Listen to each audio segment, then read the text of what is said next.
Welcome to Wildspire. You get to be a fly on the wall for my intimate conversations with entrepreneurs who are changing the world. I'm your host, Stephanie Benedetto, coach, storyteller, and unmarketer at The Awakened Business, helping coaches and change-making entrepreneurs unleash their inspired message and share it with playful unmarketing. I'll ask curious questions and explore uncharted waters with my guest today. Anything can happen when we step into the unknown of infinite creativity, and that's where we're going to play.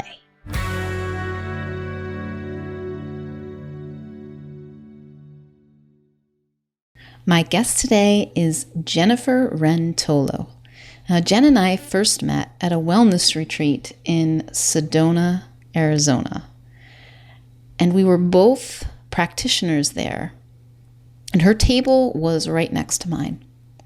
Now, I was characteristically struggling with my setup at the table, and when she saw that, Jen was the first person to jump in and help.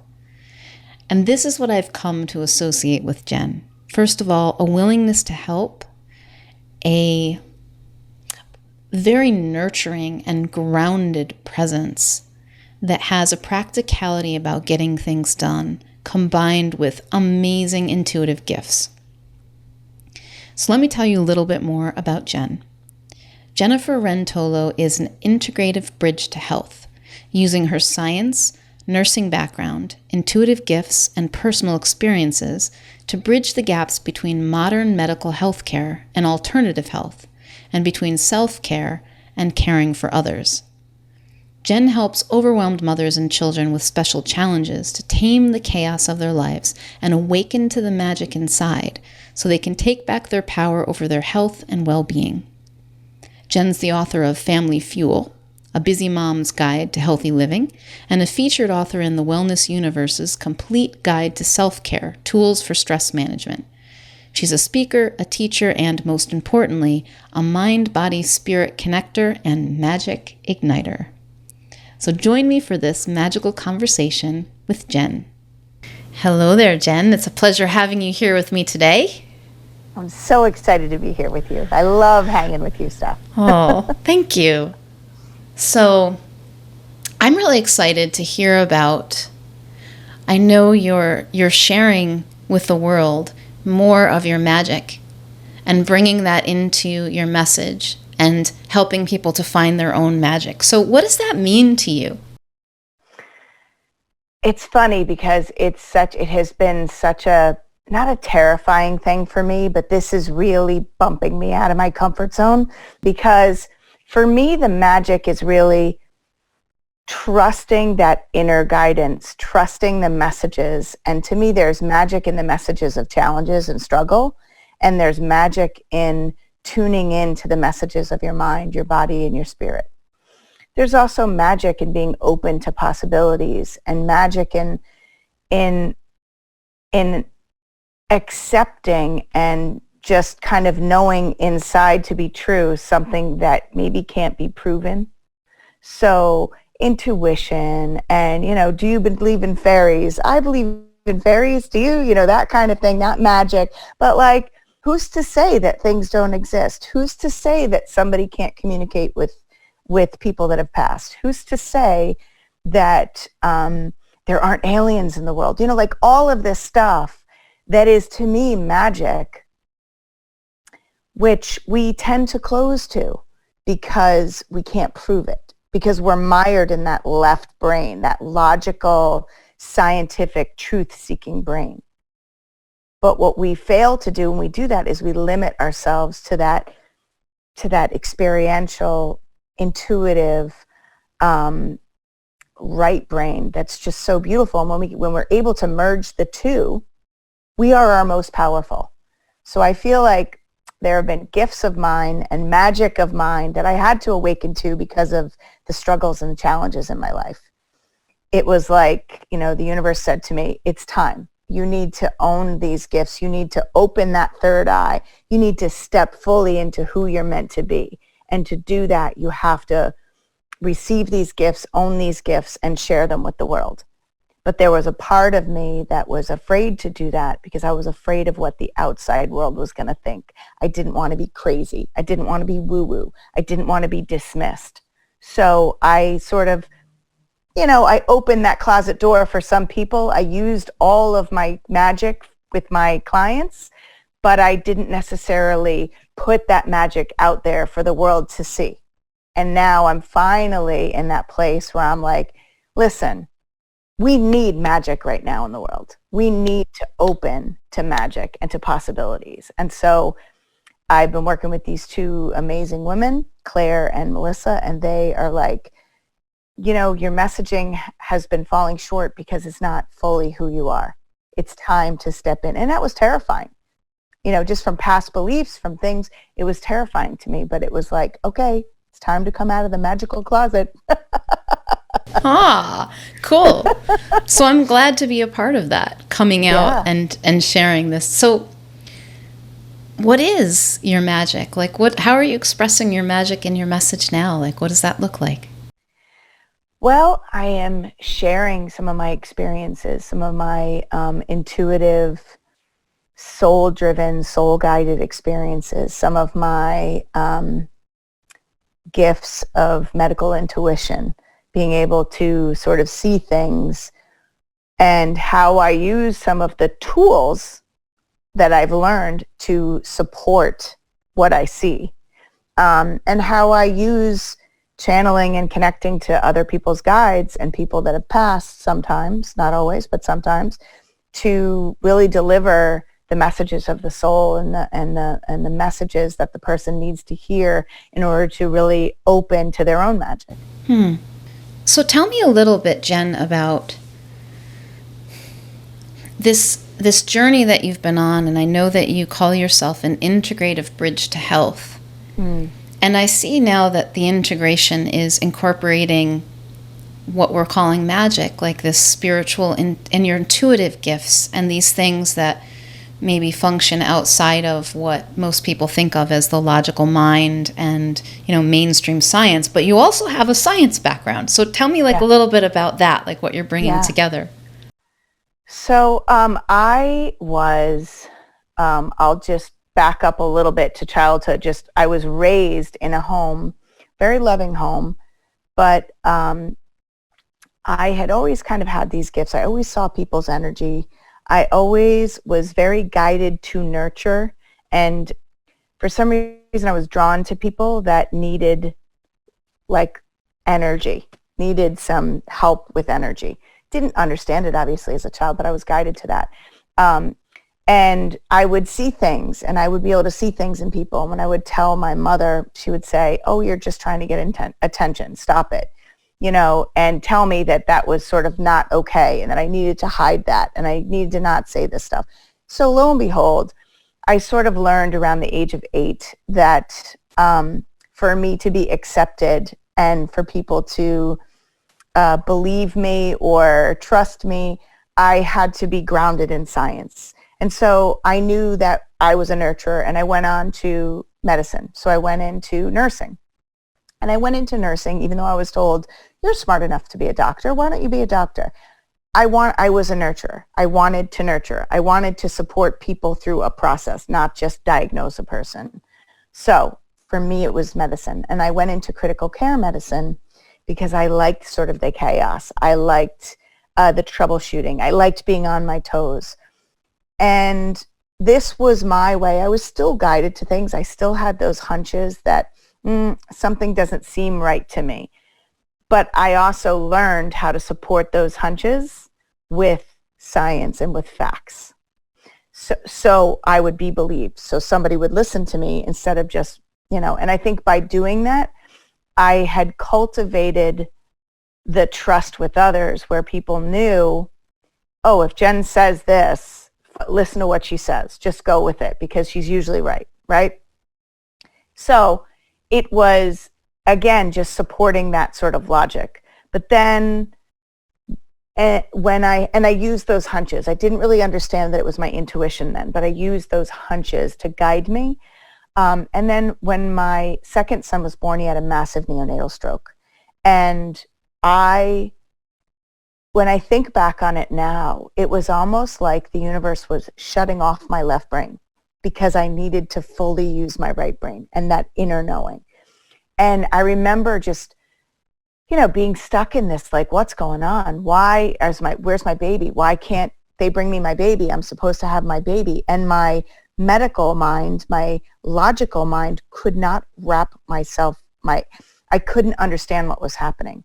And then I got the message, just breathe, just breathe. And when I started to breathe, it was like this fog lifted. And I just had these words that just came that just said, you need to be with your baby. You need to connect to your baby, and he's going to let you know what he needs. And everything will come. Just trust whatever you need will come. So Reiki came. One of my dear, dear friends was like, I'm going to train you in Reiki because your son needs this Reiki. So I didn't really understand it, but it's amazing when you are in a place of feeling a little bit powerless and a little bit painful and a little bit hopeless or helpless that you open to anything. And so it was like, I just opened to all these possibilities, and whatever came, I was like, okay, I'll take that. Okay, I'll take that. And then later I was able to say, okay, I don't really need that, but I need this piece of that. And that's the whole bridging, that the science background of mine. So I understand the medicine. I understand the body. Now I understand what's going on. And then I dove into, for my son, neuroscience, which is very much clinical, scientific, structural, logical stuff. But with that, I really used the energy and understanding energy, which is a little harder to explain. I dove into the Reiki. I dove into, I used my medical intuition, and I would do energy work with him. And later on, fast forward, my third son, same day I found out I was having my fourth boy, I found out my third son had leukemia, but I was already connected to the angels. I already was wide open and trusting the downloads and the messages. I was tuned into my mind, body, and my spirit needs. I was tuned into my son's soul, and I was able to do Reiki and use guided imagery and use everything I had in my toolbox to help them.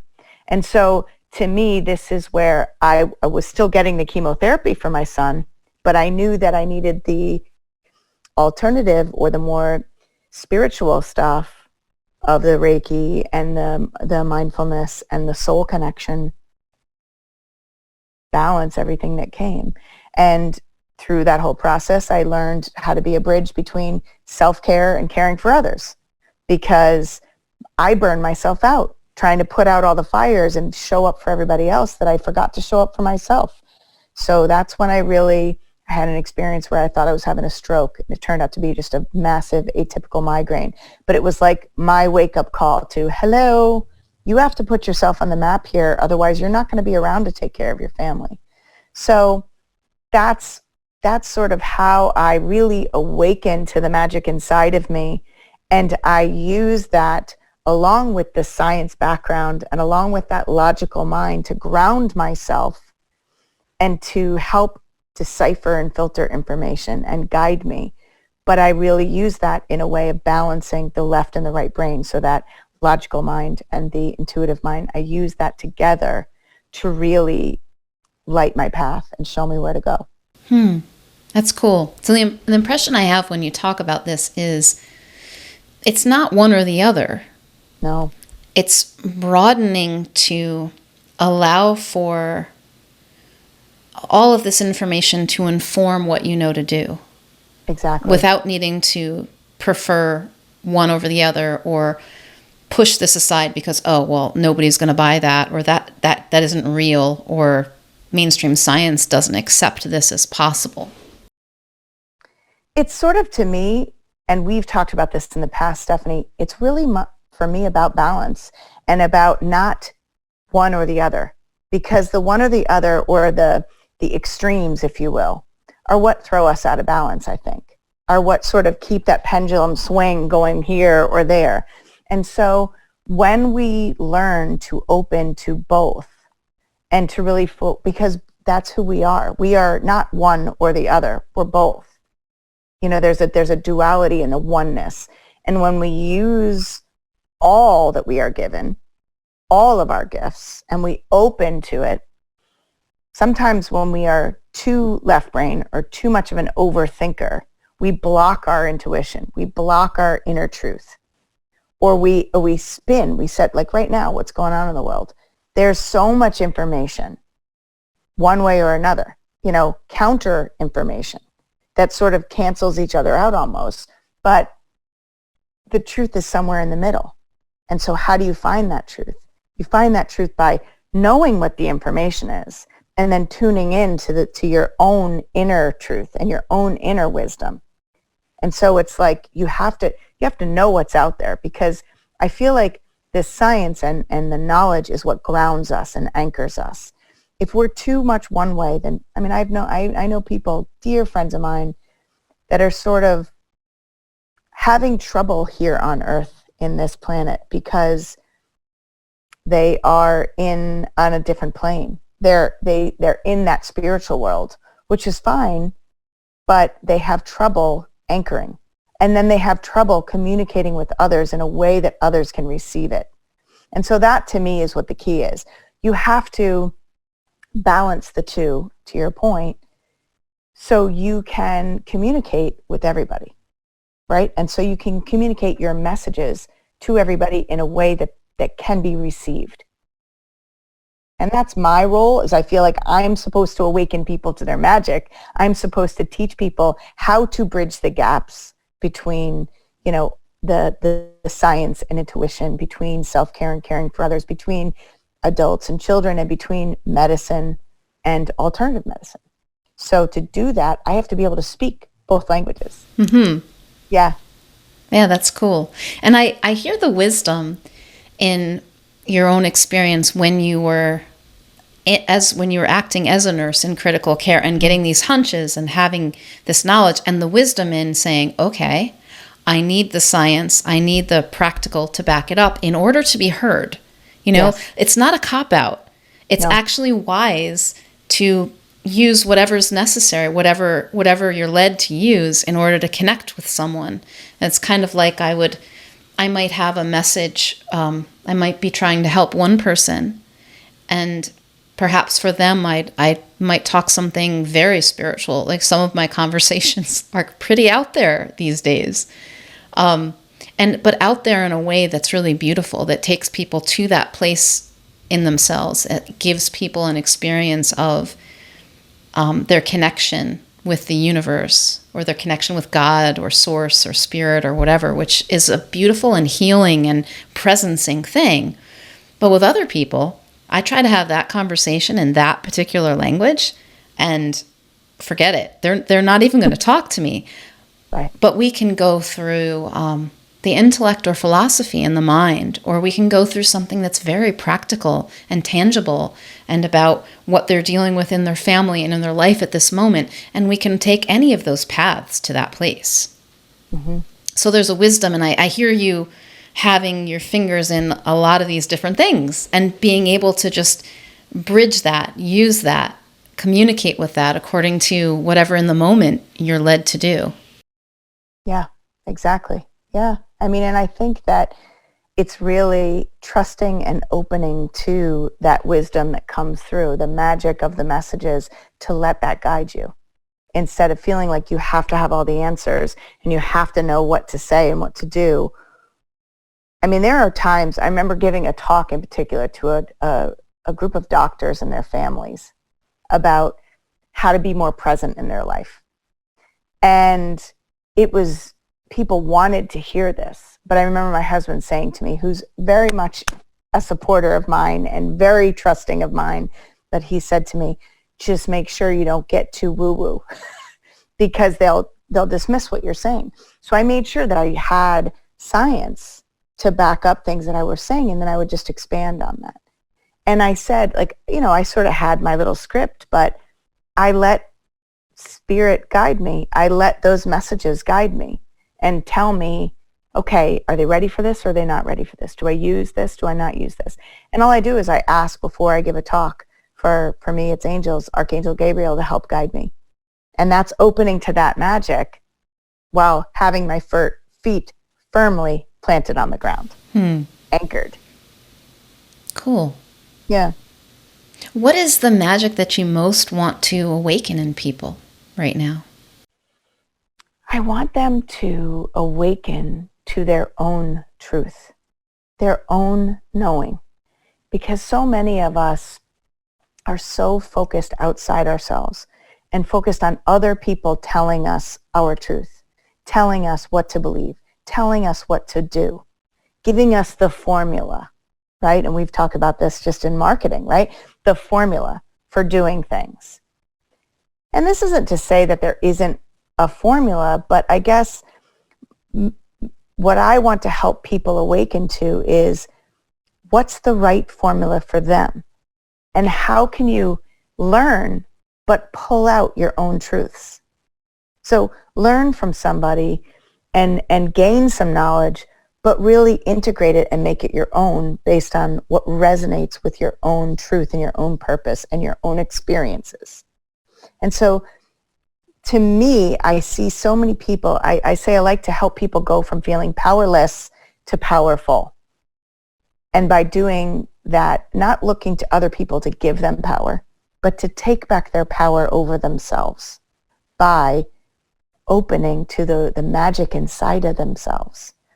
Now, when I say that to some people, they think, oh, are you going to teach me how to channel, people that have passed? Are you going to teach me how to communicate with the angels?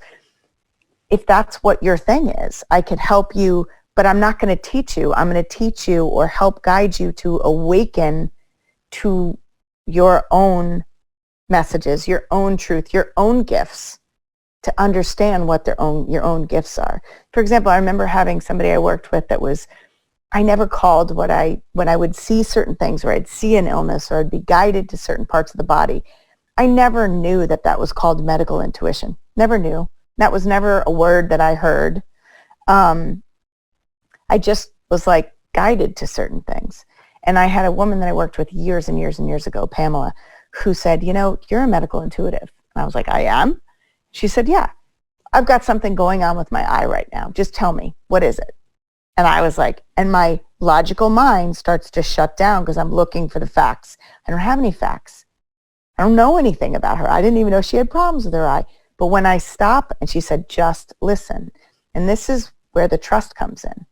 And so many of us block our intuitive selves. We block the magic because we let that left brain, that ego mind, create self-doubt and stop us from trusting whatever's coming through to be true.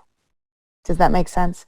Yeah. And so I feel like I want to help people trust and allow whatever comes through to come through, and tune out that outside world and what people might think of you, what people expect of you, and all this stuff, and just really tune that out, because that's the noise that distracts us from our own truth.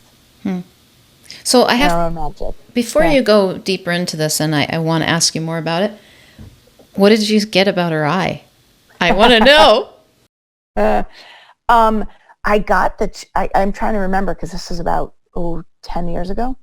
I remember getting that she was having like pixels, like she was having trouble seeing, like a not macular degeneration, but that she had to have cataract surgery, I think, and she had trauma to her eye that was creating pain and making it so she couldn't see and all that. And I just remember seeing like blood vessels.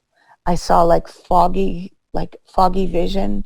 And it's hard to describe when somebody says, like, how do you know that? Like, here's an example. My mom, least recently, has had really bad diverticulitis, inflammatory process in the gut, where it creates these pockets that it's like these little pockets that come off the intestines that food can get stuck in those pockets, and it creates a lot of inflammation and irritation. It's a very painful thing. My mom has had it off and on. My mom is not the kind of person that wants to do any sort of dietary changes. She just wants to take the pill or cut it out and fix it, right? But she came to see me. It was my dad's 80th birthday, and she insisted on coming up. We had planned a surprise party. She came up. She was in so much pain. She said, Jenny, can you please do some Reiki on me? So I put my hands on her belly, and I all of a sudden get this picture of this, and the word sigmoid colon came in. sigmoid colon completely inflamed, very like the red and irritated with, and they were showing me a very thin lining. I said, Mom, you got to go to the doctor. This is serious. You've got to go. Turns out she went to the doctor the next day. They did a CAT scan. It was her sigmoid colon, and it was inflamed, and it was, she had abscesses on it. She had to go in and have some procedures done. Anyway, the old me would never have, I would have dismissed what I saw. And I maybe wouldn't have shared what I saw. I would have just said, you got to go to the doctor. I think that you should go to the doctor, but I wouldn't have described. And then of course she says to me, well, how do you see that? What do you see? How do you see that? I'm like, I can't really describe it. It's like a picture, but also like a description. So again, I'm just awakening to it. And I think having that science background and that medical background helps me understand it, because I do know people that are also medical intuitives without the medical background. So they don't know how to necessarily describe what's going on or explain what exactly is happening in the body. So that's why I think it's for me, I can explain what's going on, and then having a CAT scan just verifies that what I saw was in fact what was going on. So the science to back up, right? Yeah, that's a good example of both using your own knowledge and language that you have around the medical, around anatomy and your medical background, with the intuitive vision and guidance that you had in order to give information that was very useful. Yeah. And practical. Yeah. It's actually very practical. You know, as you're talking about this, Jen, I'm thinking about how it is for me, and I'll share how it is for me. Maybe you could tell me like how it is for you. So when I get something that doesn't come from my logical mind, and for me, I have a sense, and sometimes it's actually a spatial sense around me or the person in front of me, which is weird. It's hard to describe. It's like, I call it sometimes see feel, like there's a texture or something, and it brings me information, which sounds very weird, but it's actually useful. So how could a texture be useful? So it's sort of like I'm talking to someone and I just have a felt sense of, what they might be experiencing. And I receive that like I would other pieces of information with curiosity. I don't assume that I know what that means, or that I'm right in whatever my mind then turns around and makes this into. So usually I'll ask about it. So I'll say like, is there something around blah, blah, blah? I keep getting a feeling that there's something there that you want to talk about. Is there? Not thinking that I know there is, but just sort of seeing what's there. Or sometimes I get a very strong sense about how things connect, even though I can't make a logical connection. Like I don't have the logical information, but I can feel how they connect. And just reflecting that with someone can help them to make the connection because they have the information. I don't, Absolutely. Or I have an experience sometimes of, this is a really fun one. I have not talked about this publicly before. Oh my God. Yay. You're getting me to fess up to the way magic shows up in my life. Yeah. So when I'm talking with someone, I will often know something maybe 60 seconds before they tell me. So like, for example, I was in a car with someone who was talking about an experience that she had with developing film, like taking pictures and developing them. And just as she was talking about that, I got a really strong sense of the smell. Now, I didn't actually smell it, and I don't think I've ever really smelled it, although I have an idea of what it would smell like, but there's a certain chemical smell. Right. And so it comes over me, and she says, oh, and I just remember the smell of it, things like that. Or I'll be talking to someone, and I just know they're going to mention something, and yep, sure enough, in the next minute, it is not, to me, it's not like reading minds, although I guess technically it is. It's just receiving communication. It's like there is this intelligence that we have access to all the time, and it tends to show up in different ways for different people. And that's one of the ways that it shows up with me is kind of intuiting connections and having a felt sense of what's happening with people that I can use to guide my questions, which is more logical, in order to make those connections in a way that's useful. So sometimes I might speak to it and sometimes I might not. It might seem completely inappropriate, but I don't take them as facts, but I don't dismiss them either. It's like more information to use to, okay, I wonder what that's about. I'm thinking it's a this. guidance system. Yes. It's a guidance system. So how is it for you? Like, what do you see in that? Similar. Well, one thing, just when you, like, we've known each other a while now and I've worked with you and you are so open. And I just, like, when you were talking about that, it was like your soul opens to their soul and you connect on that deep level with somebody that you pick up stuff. It's a beautiful thing. And it's I love how you said, I don't assume, because our interpretation might be different than their interpretation. I think that's such a really powerful point to make, is that just opening to it and questioning with curiosity, I think, is how we connect, right? Because then we probe and we help. Because what is the goal? The goal is to really help the other person awaken. It's not to put our beliefs and our thoughts onto the person or to mind control, right? It's to connect and guide. And so I think that's beautiful. Similarly, for me, when I work with people, I believe it's my spirit guides, my angels connecting to their angels, and they're the ones giving me information. And there are times, mostly, that I hear information. I might get little pictures or I will feel emotions. Like all of a sudden I'll get like a wave of an emotion that's not mine. And like you, I don't assume. I will just ask questions. So like sometimes when I am doing Reiki or energy work with somebody, I'm guided to certain areas and I'll ask them, do you feel anything in this area? And all of a sudden that just probes it, like it's almost like I'm directing attention somewhere to be like, notice this. Is there anything here? And sometimes they'll say no. Or sometimes I'll get a picture of something, but I'll be told they're not ready to hear that yet. So I say, okay, it's more for me to understand, and I'll usually make note of it and then maybe go back to it, maybe another session. So it's interesting, and I'll share this one story with you that's one of my favorite stories. When I was doing Reiki, and Reiki is just, for anybody who doesn't understand what Reiki is, it's just energy work. It's basically energy that comes through me, and I am just the channel, really. But it's energy that is then sent to the person, and it goes wherever it's needed to go. So a dear friend of ours, of my husband and I, young man, had small children, was diagnosed with cancer. And it had already metastasized, so it was pretty far along and not really in a place that by the time he sort of found everything and realized this is what's going on, it was not something that they could change and reverse. And he had asked me, could you do Reiki on me? And this is something that, like, he had always kind of been like, that's weird, I don't know. But he had asked, I said, yeah, absolutely. And my intention was to heal him. So I went in to work with him, I remember, and I, put my hands on him, and I was like giving him everything I had.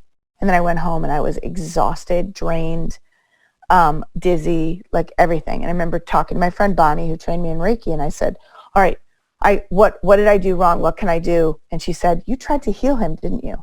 And I said, yeah. She said, so basically, instead of connecting to what his soul and spirit needed, you put your intentions onto him and gave him your energy. That's why you're drained. She said, next time you go back there, just connect and figure out what his soul wanted. So next time I went back, I see, and normally I don't, this is the first time I've ever seen anything. I see this man standing behind him, and he tells me, I'm his friend, Chuck. I passed away, years ago, and he needs you to help him pass. He's not here. He doesn't want you to heal him. He needs help letting go because his soul is done. Like he's can't, you know. And so that was my work. And that's what I had to, and it was one of the most powerful lessons for me as far as allowing whatever is meant to be instead of trying to control outcomes. So, yeah, I mean, that's the first time, and it just went wherever it went. And I remember I get these feelings, like I call them full body zings, where, you know, like the hair stands up, or I just get this, like, literally feels like a zing in my body, that tells me like something's up, or tells me to tune in, or tells me what I'm sensing, feeling, seeing is spot on. And I had that zing. We were supposed to go away on vacation. It was right around this time of year. I forget how many years ago, 6 years ago, 7 years ago. We were supposed to go away, and I got this feeling like, you can't go anywhere. You got to go visit him in the hospital. And I went into the hospital, and there he is. His wife was there, who was kind of a little skeptical of me. And his buddy, Chuck, was there, and he said, it's time. So I said, it's time, buddy. You got to bring the kids in. They hadn't told the kids. They hadn't really talked to the kids. So it was that kind of, but I just trusted and just went with wherever I needed to go, allowing that to guide me. So it's words, it's sounds, it's feeling sensations. I've never had a smell. But, you know, and sometimes I get pictures, sometimes I get stories, sometimes I'll get people's names. It comes in all different ways, shapes. You know what I mean? There is no one way, but I think the real key is just opening to it, just being like, okay, like you said, questioning, okay, what am I supposed to do with this? Yeah, I mean, I've had animals talk to me, and I've literally said, what am I supposed to do with this? And they say, just tell them what they're saying. Okay. That's cool. You know, what I'm getting as you're saying this, Jen, and what strikes me about it is that there's this misunderstanding that our gifts are something we do, and an association with my identity around them. Like this is me, and then of course we start to create. There's a lot of thinking. There's a lot of fixed things around it, and then we're overthinking and judging ourselves, or doubting, or needing to prove, or something, right? Instead of what I heard there's a beautiful inclination that a healer has to heal, to bring healing, to nurture. But the misunderstanding happens when it's something that I do, or it's something that you do, instead of healing is like an energy that moves through, that we can open to, that we can invite and allow it to do what it's there to do. And it's not about my little agenda or what I think is supposed to happen or something that I have to do, but it's something that when I show up and open with that kind of open intention for healing, whatever healing is to be done will happen. And it's there's a way to trust that. I hear you in those situations, 100%. Learning to trust that it's going to do itself, and all I have to do is open and be present and allow it. So what I like to say, yes, absolutely. But what I like to say is, it's like, I'm the way shower. I am a healer, but I'm not healing you. I am helping you heal yourself. I am helping you identify what it is that you need. What are the messages inside, the magic inside of you that can heal yourself? So, and I mean, I have this program called the Inside Out Healer program, or Inside Out Healing program, because I really believe that's the problem, is so many of us look to others and we give our power away to other people to fix me. And then there are people that feel powerful, like, I am going to do this for you. You need me. Only I can do this. And it's a false power, right? We all have this. We all have the ability to tune in to our own messages. We all have different gifts. And these gifts, they are gifts. They're things that are brought to us from generations, from past lives, that we carry with us. Sometimes we don't awaken to them. We're not ready to own those gifts. And sometimes we need help. We need to partner with somebody who's going to show us how to use those gifts. Like my friend Bonnie and my friend Pamela and all the guides along the way that I've had on earth that have helped me. And then I've worked with shaman. I've sought out people. Again, using my intuition to say, okay, this is the right, yes, this feels right for me. But it's all coming. I am the co-creator of my life. I am the person that is in control and empowered over my own life. Does that make sense?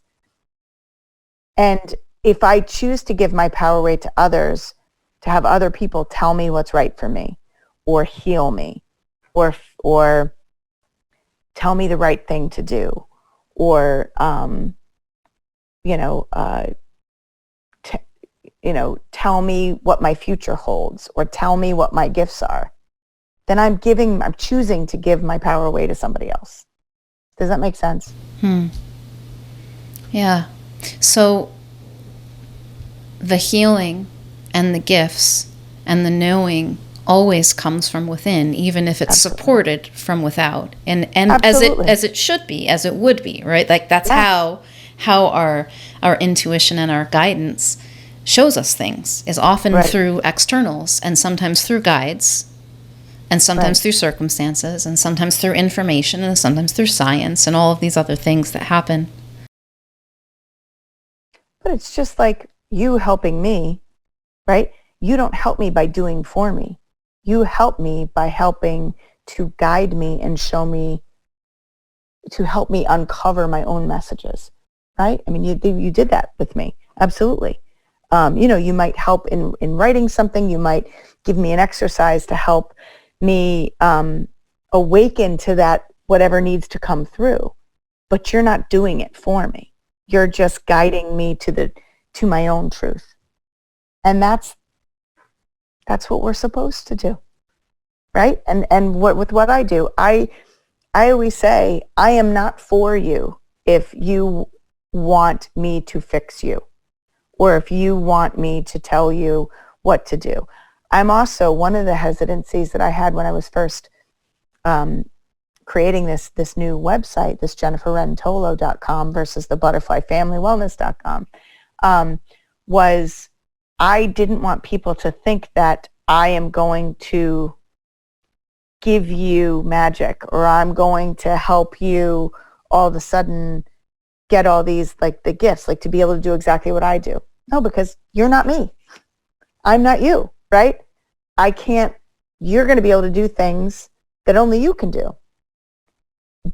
But what I will help you do is to awaken to whatever is inside you that needs to come through. Does that make sense? Yeah. So who are you most led to help awaken their own magic these days? What does that look like for them? People like me that were moms, particularly moms of kids with special challenges, because I really believe that we were blessed with these children, that this was like a soul contract that we have with these children to come into the world and to let them teach us and let their magical spark reignite our own, reignite the flame of purpose in our lives. So I really want to help the people like me that were very, logical minded, very type A, very driven, very doers, people that like to be in control, to help them not feel so overwhelmed, not feel so frustrated and powerless, not feel like they have to do everything and be everything to everybody all the time, but to help them learn to let go of that control a little bit and allow the magic to just come through them. Those are my people that just right now they're feeling really tired and exhausted and a little lost. And I just want to help them tune back in and reignite that flame inside of them, that magical flame, that purposeful flame, and find their personal power. so they can feel like, okay, I've got this. There's a reason for my challenges. There's a reason that I've been blessed with this child, and help them really awaken. And to me, that's how we're going to change the world. Make it a more beautiful, more purposeful, more heart-centered, loving place. You know, there's something that you said before, Jen, about how it's often in those times when we feel helpless and powerless that we give up the idea of control enough that knowing awakens, or we actually are quiet enough to listen to it because we've just given up trying to figure it out. And I've also seen that we don't have to wait for that. You know, I mean, sometimes we do, and that can be a gift. It's not something that I would wish on anyone when they feel that way. Yes. And it sounds like you're kind of meeting people who are sometimes in that place or have been in that place of feeling powerless and helpless and overwhelmed and just exhausted of the trying, and like, okay, fine. I can't do it. I need something else. And there's an opening there. How do we recognize that we are, this is a funny question, I'll ask it anyway. How do we recognize that we are really ready to explore and awaken that magic and discover what that means for us? It's funny because as you were just talking, I got this visual of this dark pit and this person climbing out of this dark pit, right? Like they're in there for a while, they're realizing, okay, I'm not going anywhere. I'm sitting by myself and I'm sitting in my shit, in my stuff. And they're starting to climb their way out, right? And all of a sudden, because they're going towards the light. And then all of a sudden they see somebody reaching out their hand and saying, I've got you, let me help you. That's me, right? Yeah. That's you. That's, those are the people. Like, I can't help somebody when they're in their dark pit because, and I've tried. And usually those people are still looking for somebody, like they're so tired and exhausted and overwhelmed that they're still looking for somebody to do their work for them, to make their path easier. And it's almost like once they start to recognize, I got to stop looking outside and I got to start taking charge of my own life. And they start saying, okay, one step, one choice. I'm choosing to start to climb out of this pit. I am starting to take steps. I am one choice, one thought, one moment at a time. And while I'm climbing, I'm also open and asking for help. And I'm open to help. Those are the people that are ready for somebody like me, or somebody that is going to show them, and because it's deep self-reflection. And when you're still in a place where you don't want to look, where you still want to be distracted, I can't help you. You can't awaken because you're still caught in this fog of another person's story. You're still caught in that same story, right? And you're still looking for a hero to come. You haven't embraced the idea of you being your own hero. I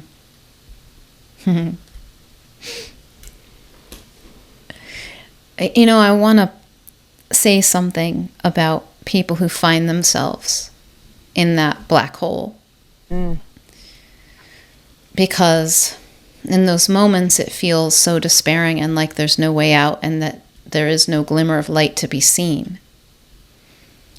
And what I see, not to dismiss the experience of that, but what I see is that you are the light, that we are the light, even when it's obscured. And so it's never far away. We're not actually in a dark hole with all our shit, where it just feels that way. And all it takes is one fresh thought, one new thing to come in. Yes. And the beautiful thing about those moments of feeling hopeless and helpless and powerful is that that's often when we're quiet enough to receive it. What's already always been there, but we were so noisy and so desperate and so struggling and trying to hold everything together that we couldn't. And the moment that we stop is when, okay. You know, like there's some direction, there's some glimmer of something that we receive, and it's that simple and natural. Like that is actually how we're made, and we just learn otherwise in this world, unfortunately, a lot of times. Yeah. And it's a conditioned. Yeah. Yeah, it's conditioning. Yeah. But because it's what we are, it's not a long journey. It's not a far journey. There's really nowhere to go to reconnect with that. Yeah. I saw a beautiful meme that just really spoke to me, and it said, I alchemize my pain into magic. And to me, that's it, right? It's you take those moments, those dark and painful moments, to almost like reignite, respark that light inside of you that says, I want something different. Like Bernie Siegel talks about being reborn. It's like, to me, our greatest power as human beings is that power of choice, right? You can choose to sit in darkness as a victim. Woe is me. This is happening to me. Or you can choose to sort of take what the experiences are, and then, like you said, one thought, one moment, one action, one choice at a time, you can start to kind of reshape that story and rebirth yourself into who you want to be, what you want to be, right? That's the hope. That's the magic of hope and being open to possibilities, right? When we lose hope, that's when we're choosing to sit in that darkness, like thinking there's never any light. Because you know why there's no light? Because our eyes are closed. Open your eyes, right? But sometimes you have to be in complete darkness in order to be able to see the light. And let that light pull you towards it, right? That new direction. So what would you say, Jen, to someone who really wants to trust that magic? Like they're like, yeah, I want to believe that. I want to believe that I can trust the guidance that I have, the stirring, the awakening, and maybe they begin to feel it, but they're having trouble. They're struggling with self-doubt. What would you tell them? I would say just take it one moment at a time. One moment at a time. One thought. And just when that self-doubt comes, just say, well, okay, but what if this is different? What if I just trust and let's just see what happens. Just see what happens. Right? There's no harm in that. There's no harm in that. There's no failure. But when you see what happens and all of a sudden that happens again and you trust that, the self-doubt, that noise inside your head starts to quiet. And you start to question that noise. Is that true? Is that always true? And reframe, like when you just have those moments of trust and moments of just allowing, and you follow that guidance, it just reaffirms. It like reinforces that muscle, if you will, that magical muscle inside of you. And it just reaffirms that, yes, okay, yep, that's my truth. And it all worked out. And now, because I'll tell you, when we start to do that self-doubt, the self-doubt comes. That's when you have to say to yourself, okay, that's just my ego trying to protect me because this is new. So I'm ready for something new. I asked for something new. So I'm okay. I'm safe. And reassure yourself I'm safe. So reframe that self-doubt into just love, into self-love, just trying to protect myself. But today I'm going to choose to just allow whatever comes to come. trust whatever comes, that it's meant to come. And just reframe it. Because that self-doubt will come. That is your ego trying to protect you. Because it doesn't know any different. And it protects you by trying to keep you in the old, in the safety and security of what you know. But we don't grow from that place. Yeah. It's a beautiful experiment I would invite someone into. It's like, well, just what if you did trust it? Just for a moment, just this moment. Exactly. Like you're saying, one step at a time. You don't have to do the whole thing. That's, again, where the mind is going to take us to, oh my God, if I do this forever, I'm going to end up I'm going to be disowned by my family and friends, and they're going to all think I'm crazy, and they're going to burn me at the stake, and all the stories, right, that happen if we, well, just this. Just trust this. I need to take a break right now. I need a nap. Right. Like it really can be that simple. That simple. Yeah. Or, like just the other day, I was going to take my dogs for a walk. And I was drawn to go just a little bit farther away to this place called Ravenswood. And I was like, now, the old me would have been like, why am I Ravenswood? Why am I going there? I only have this much. But I said, you know what? Okay. I'm being guided to Ravenswood. Got out with my dogs, walked a little bit, and I bump into one of my dear friends that I haven't seen in forever. And it was like, okay, that's why I was guided to Ravenswood, because this is where Kate was, and we needed to connect today. And it's just like something simple like that. What's the harm? So I go to Ravenswood. I'm a little bit farther away. I don't run into anybody. Oh, well, I had a beautiful walk, right? It's like, I feel like we do get caught up in that future focus. We do get caught up in this projection of like, well, if I do this and then this happens and then this happens. So stop. When you find yourself going there, like slow the spin. That to me is that spin. Just stop and say, okay, one choice, one moment, one conscious thought at a time. That's it. And let it unfold as it's meant to. That's what it is to be in the flow of your life versus to be on the banks of control and chaos, right? You don't go anywhere on those banks. You just bounce back and forth and wonder why we're so exhausted and feel like our whole body aches because you're being slammed from bank to bank instead of just being in the flow, which is hard to do. In order to be in the flow, you got to trust and not have to control where you go. Yeah. It's an experience. I like that you make it simple. One moment, one breath, one thing at a time. That's beautiful. And each one of those moments reinforces and reframes that thought, that self-doubt, because you've had some positive experiences. It's powerful. Cool. So Jen, tell me, if I'm listening to this and I am wanting to awaken my own magic in particular, I'm moved by your story, where should I go and connect with you?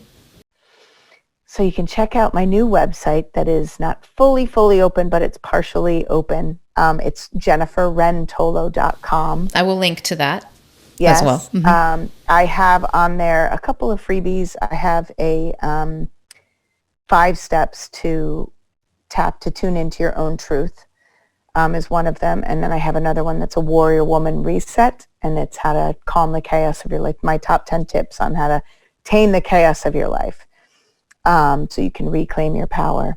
And I love to give talks. I am working on a retreat, which stay tuned. And you can sign up for my newsletter so you can get all the different programs, the retreats, the different things that I'm offering. But I do love to give talks, so if somebody is looking for a speaker and somebody to help, just help people just start to open to the possibilities and to start to reclaim the little micro moments of magic in your life so you can feel like there's hope and possibility. Definitely reach out to me. All my links and how to contact me is all on my website. Cool. Thank you, Jen. This has been amazing. Thank you. Thanks so much for joining me for today's Wildspire conversation. If you'd like to receive a weekly Wildspire email from me filled with inspiring stories, unmarketing experiments, tips for playing your way to impact and income without the hustle and hype, insights from my spiritual business journey, and more, go to theawakenedbusiness.com/Wildspire. Until next time, may you know yourself as the gorgeous wild creation you are.